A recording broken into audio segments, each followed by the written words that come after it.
My father, Victor, was the man people turn to whenever there is trouble. If someone's roof leaked, my dad was there with his tools. If a neighbor's child got sick in the night, he was the one knocking on the hospital door. Even in our family, he was the anchor, steady, calm, and dependable man. To me and my brother James, he was our dad. To my mother, he was a husband, a comfort, at least that's what I thought. But every anchor has a chain. My father's chain was his younger brother, Uncle Mike. Uncle Mike was handsome, smooth with his words, but careless with his life. He wasted money, got into trouble with women, and was always looking for the easy way out. And no matter what he did, my dad would always defend him. He would say, "He is my brother. If I don't stand by him, who will?" I don't know then how much that loyalty would cost him. It started with whispers. People said my dad had another woman. They said there was a child too. I laughed it off at first. My father? The man who worked from dawn till dusk to make sure we are okay? The man who prayed with us every night? Impossible. It can never happen. But slowly, I began to notice things. Late night phone calls he answered outside. Weekend trips he didn't explain. He would return tired, distracted, his eyes carrying a weight I couldn't name. My mother noticed it too. She stopped asking where he went. Instead, she studied him in silence. Folding clothes harder than necessary, her eyes was dark and restless. James, my brother, became cold, and me, I began to doubt. One Sunday in the church, my father's phone buzzed 3 times in a row. He slipped out of the service quietly. Something in my chest told me to follow him next time that happens, and I did. That afternoon, I trailed him to an old guest house by the bypass. He stood outside checking his wristwatch. A woman appeared. I later learned her name was Sandra. She looked tired but gentle. Her eyes filled with unspoken story. And then a boy, maybe 6 years old. He ran to my dad and hugged him with the joy only a son will give his father. I froze. My heart cracked. The way my dad bent down, laughing softly, tying the boy's shoelace, holding him close. It was so real, too natural. I went home carrying that image like a wound. That night, I told Mom. Mom asked him, "Where did you go? Who is that woman? Who is that child?" Dad stayed silent, and in that silence, everything we had built as a family began to crumble. A few days later, the final truth came.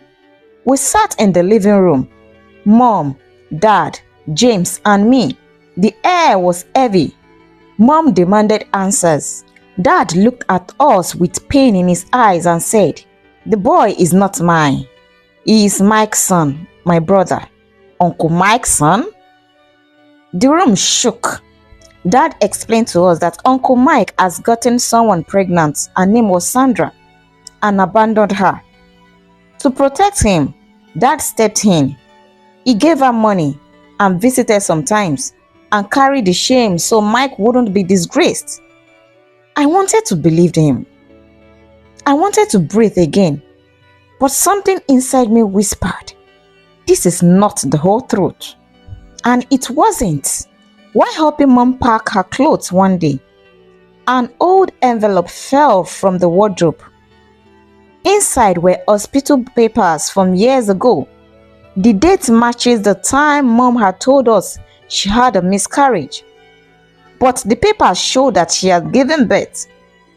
I remember how she had gone to the village for recovery, staying for months. When she returned, she was slimmer and pale, and we believed it was from grief. But now I saw the lie. I checked her phone and I found regular bank transfer to a name called Sandra. I found a gold pendant with a baby's name engraved on it, a name I had never heard in our family. The questions grew close. I went with James to the village. Fortunately, our village is just few miles to the city where we stayed. A neighbor remembered. She said my mom stayed there for months and a younger man visited her often. Not Victor, my dad, but his younger brother, Mike. He always used the side path and face cap to enter the house. We went to a small clinic. The nurses confirmed it. Yes, she came. First, she came to register for antenatal. Then, months later, she delivered quietly at night at a midwife's home. Then the baby was brought here for checkup and immunization. No celebration. And the guardians who signed was Stephen Mike. Stephen Mike? That's my uncle's name. The word spun. The truth stood there naked before me. The boy was not Sandra's son. He was my mother's child. He was my mother's child with Uncle Mike. When we confronted Mom, she wept bitterly.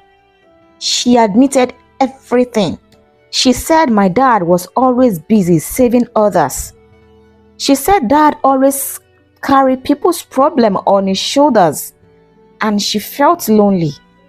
She needed closure and my dad was not there, but Uncle Mike was around and she gave in to Mike. They had few romantic affairs and when pregnancy came, she lied to my dad she's pregnant and had a miscarriage. She left for the village to rest and for cleansing according to her family tradition. Meanwhile, she carried the baby and gave birth in secret. Sandra was paid to take the baby and pretend to be the mother. But one day, when Uncle Mike could no longer afford to pay Sandra after losing his job, he turned to Dad for help. Dad, innocent as always, stepped in and began taking care of the responsibility. He believed he was protecting his brother, not knowing he was actually carrying the shame of both his wife and his brother's betrayal. I was shattered. My world crumbled. I will never forget Dad's face when he finally learned the truth. He didn't shout. He didn't curse. He didn't throw anything. He just sat there, silent, broken, as if someone had ripped out his heart with their bare hands. Then he stood up, picked up his keys and walked out without another word. That night, he slept at his workshop on an old couch. The next day, he went to Sandra. Sandra confessed everything. She said she pitied him because he was the only one who never lied. From then, my dad changed. Not in his goodness, but in his eyes. The sparkle was gone. He still helped people. He still cared for us. But you could see how hot he is. He never trusted Mike again. And with Mom, he lived with her. But something between them has died forever. My dad was never the same again. My father's loyalty carried a burden that was never his. My mother's love hid a secret that was never hers. And my uncle's betrayal broke a trust that can never be rebuilt.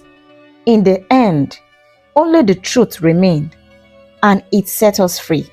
And to me, I learned that it is not strangers who cut the deepest, but those dearest to us. And sometimes, the accused are the only ones keeping us safe. If you are still listening, you are one of us. Kindly like, share, and subscribe for more.